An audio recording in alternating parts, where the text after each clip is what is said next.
तो क्या मुलायम की छोटी बहू अपर्णा यादव की अब समाजवादी पार्टी में वापसी होने जा रही है? क्या फिर से मुलायम परिवार जो है वो एकजुट होने जा रहा है? जो सेंध हमारी पहले बीजेपी ने की थी, पहले शिवपाल यादव अलग हुए थे, उसके बाद में अपर्णा यादव अलग हुई, तो शिवपाल यादव की तो घर वापसी हो चुकी है। उन्होंने जो पार्टी बनाई थी उसका विलय भी समाजवादी पार्टी में हो चुका है, लेकिन अपर्णा यादव ने बीजेपी ज्वाइन की थी और वो अभी तक बीजेपी में है, लेकिन कोई बड़ी जिम्मेदारी उनको दी नहीं गई है। सिर्फ महिला आयोग का उपाध्यक्ष बनाया गया है, अध्यक्ष भी नहीं, सिर्फ उपाध्यक्ष। और कई बार अपर्णा यादव ने चुनाव लड़ने की इच्छा जताई, ना तो विधानसभा चुनाव में और ना ही लोकसभा चुनाव में उन्हें टिकट दिया गया। कई बार चर्चाएं हुई, लेकिन अब चर्चाएं ये हो रही हैं कि अपर्णा यादव के पति प्रतीक यादव अपने भाई अखिलेश यादव से कहकर अपर्णा की एंट्री समाजवादी पार्टी में करवाएंगे, और न सिर्फ एंट्री करवाएंगे बल्कि संगठन में भी अपर्णा जिम्मेदारी संभालेंगी और संगठन के अलावा 2027 में विधानसभा चुनाव भी लड़ती हुई दिखाई देंगी। तो इस पूरे मामले पर हम विस्तार से चर्चा करेंगे। मेरे साथ मेरे सहयोगी राहुल जी मौजूद हैं। राहुल जी, इस प्रोग्राम में आपका पहले तो बहुत बहुत स्वागत है। मेरा पहला ही सवाल आपसे रहेगा, क्योंकि उत्तर प्रदेश की राजनीति को आप भली भांति जानते हैं, और देखिए मनमुटाव चाहे कितना भी हो जाए, लेकिन कहा यह जाता है कि परिवार एक ना एक समय में एकजुट हो ही जाते हैं। और इसको राजनीति से अलग भी अगर आप देखेंगे तो भाई भाई के लड़ाई, भाई भाई के बंटवारे, ये लड़ाई आजकल हर परिवार में है, लेकिन एक ना एक समय ऐसा आता है कि परिवार एकजुट हो जाता है। और जिस तरह से समाजवादी पार्टी में पहले घमासान देखने को मिला, शिवपाल यादव अलग हुए, अखिलेश यादव अलग हुए, लेकिन बाद में शिवपाल यादव की एंट्री तो हो जाती है, लेकिन अपर्णा यादव की एंट्री नहीं होती है। लेकिन एक बात देखी जाती है कि ना तो अपर्णा यादव कभी खुलकर समाजवादी पार्टी का विरोध करती हैं, ना अखिलेश यादव के विरोध में जाती हैं, और ना ही अखिलेश यादव या डिम्पल यादव कभी अपर्णा यादव के खिलाफ कुछ भी बोलते हैं। तो क्या दोनों ने एक गुंजाइश छोड़ रखी है और अब ठीक समय आ चुका है कि अब समाजवादी पार्टी को मजबूत करने के लिए अपर्णा यादव को समाजवादी पार्टी में जाना चाहिए? जी बिल्कुल, देखिए अब्बास भाई, जिस तरीके से मौजूदा समय की स्थिति नजर आ रही है कि अपर्णा यादव जब से भारतीय जनता पार्टी में आई है, देखिए उन्हें आए कम से कम 2 साल से ज्यादा का समय हो चुका है, लेकिन आप देख लीजिए उन्हें क्या जिम्मेदारी दी गई है।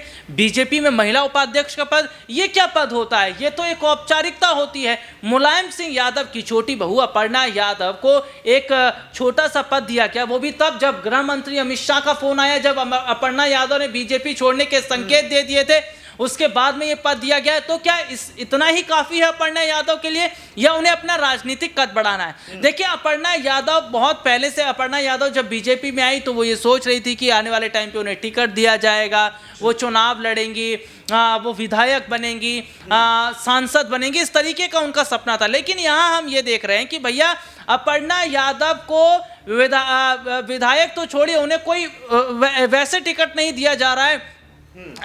तो मौजूदा समय के अंदर यह है कि बीजेपी ने अपर्णा यादव को कमरे के अंदर बंद करके रख दिया है, और अपर्णा यादव ऐसा नहीं चाहती हैं, और यही वजह है कि उनके पति प्रतीक यादव को भी ऐसा लग रहा है कि जब से अपर्णा बीजेपी में गई, उनकी कोई बड़ी वहां पर पूछ वहां पर नहीं है, उन्हें कोई बड़ा ओहदा वहां पर। अच्छा राहुल जी, यहीं पर एक सवाल लेना चाहूंगा आपसे।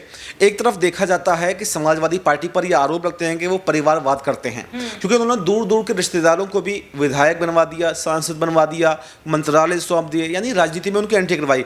और एक पूरी फहरिस्त है, उनका नाम गिनाए जाते हैं कि 18 लोग हैं, 20 लोग राजनीति में हैं, लेकिन खुद मुलायम सिंह यादव की बहू अपर्णा यादव, आखिर उनकी एंट्री क्यों नहीं हो पाई?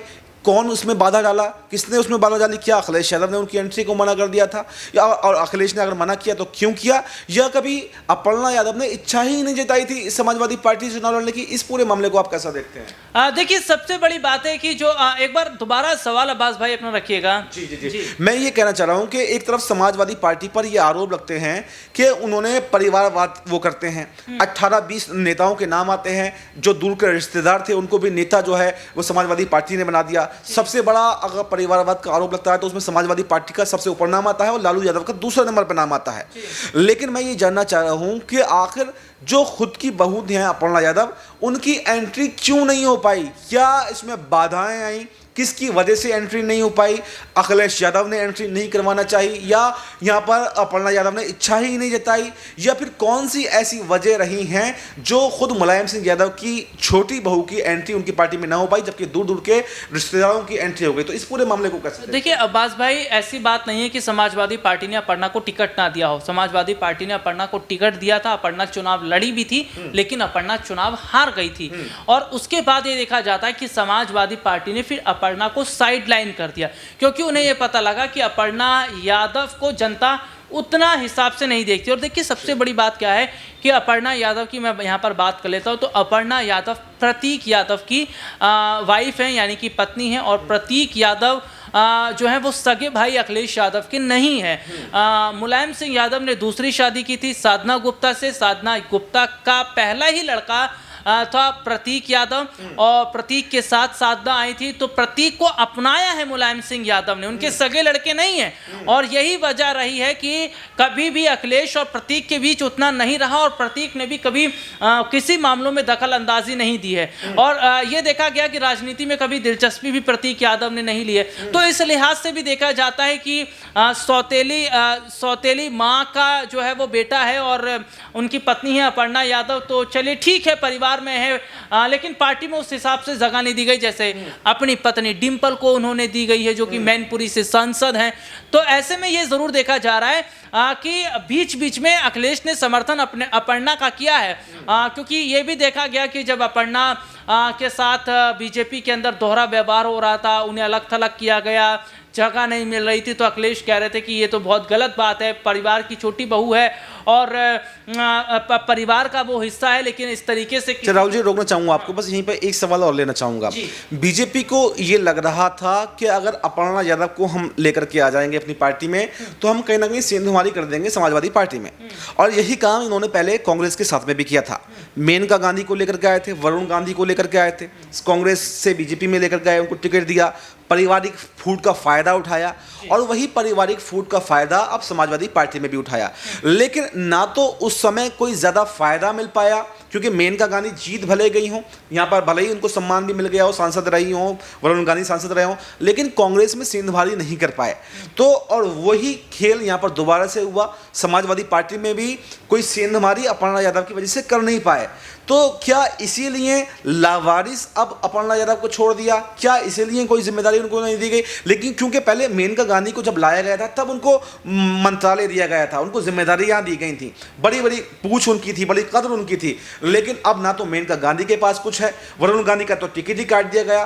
तो क्या यही हाल जो है अपर्णा यादव का होने वाला है? देखिए अब्बास भाई, अपर्णा यादव जब अपनी मर्जी से भारतीय जनता पार्टी में आई हैं, तो ऐसे में देखा गया कि अपर्णा यादव को उम्मीदें तो बहुत थी, लेकिन वो उम्मीद पूरी होती नजर नहीं आई। और सबसे बड़ी बात क्या है कि भारतीय जनता पार्टी ये सोच रही थी कि भैया मुलायम परिवार की छोटी बहू है, तो यहाँ अगर आएगी तो हम वोट बैंक तोड़ लेंगे, यादव वोट बैंक निकाल लेंगे, समाजवादी पार्टी को कमजोर कर देंगे। लेकिन ऐसा होता नजर नहीं आया, क्योंकि अपर्णा की उतनी पकड़ नहीं है। तो यही बड़ी वजह है। अगर अपर्णा की उतनी बड़ी पकड़ होती तो मुझे आज ऐसा लग रहा है कि उन्हें डिप्टी सीएम जैसा पद दिया गया होता, या कोई बड़ा मंत्रालय उनके पास में होता, अगर यादवों के बीच उनकी इतनी पकड़ होती। लेकिन नहीं है। लेकिन मुलायम परिवार की छोटी बहू है और यादव परिवार से हैं, तो थोड़ा बहुत तो फर्क देखिए कहीं ना कहीं पड़ता है। इसी वजह से बीजेपी ने उन्हें अपने साथ जोड़ कर रखा है। लेकिन कब तक एक छोटा सा पद उन्हें दिया जाएगा?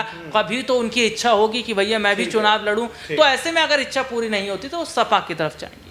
तो देखिए, हमने विस्तार से चर्चा की, मेरे सहयोगी ने आपको विस्तार से बताया कि यहाँ पर समाजवादी पार्टी में सेंधमारी करने के लिए कोशिश यहाँ पर अपर्णा यादव को तोड़ने की गई थी, लेकिन तोड़ने के बावजूद कोई बड़ी जिम्मेदारी नहीं दी गई। और इस तरह से जैसा अभी चल रहा है, वो सब समीकरण देखते हुए तो अपर्णा यादव अब बीजेपी में नहीं रुकने वाली हैं। 27 से पहले अब अपर्णा यादव की अपने पारिवारिक पार्टी यानी कि समाजवादी पार्टी में वापसी हो सकती है। और क्योंकि अब राजनीति के गुण भी अपर्णा यादव सीख चुकी हैं, तो बड़ी जिम्मेदारी अखिलेश यादव उनको संगठन में भी दे सकते हैं और कोई बड़ा मंत्रालय भी दे सकते हैं अगर समाजवादी पार्टी की सरकार बनती है तो। इस रिपोर्ट में फिलहाल इतना ही। इस पूरे मुद्दे पर आपकी क्या राय है? आपकी जो भी राय है वो कमेंट बॉक्स में ज़रूर बताएं और हमें दीजिए इजाज़त। नमस्कार।